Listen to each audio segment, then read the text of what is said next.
তিন ভাবে আমাদের দোয়া কবুল করে। পদ্ধতি নাম্বার 1, চাওয়া মাত্রই দিয়ে দেয়, বলে হ্যাঁ দিব তো দিয়ে দেয়, আমরা খুশি। পদ্ধতি নাম্বার 2, আমরা যাই, আল্লাহ এটা দাও, আল্লাহ তখনও বলে ইয়েস দেব, কারণ না বলে ফিরিয়ে দিতে আল্লাহ জানেন না, দেব, তবে সাথে সাথে দেন না, লেটার অন, দেরি করে। কখন দিলে আমার জন্য ভালো, এটা আমার চেয়েও ভালো জানে কে, দেরি করে দেয়। পদ্ধতি নাম্বার 3, আমি চাইলাম আল্লাহ এটা দাও, আল্লাহ বলে ইয়েস দেব, সাথে সাথে দেয় না, দেরি করেও দেয় না।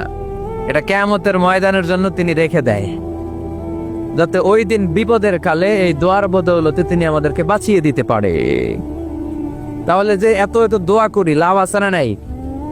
হয় সাথে সাথেই কবুল, নয় কিছু সময় দেরি করে কবুল, তা না হলে আখেরাতের অ্যাকাউন্টে আমাদের জন্য ব্যালেন্সে রেখে দিয়েছে কে?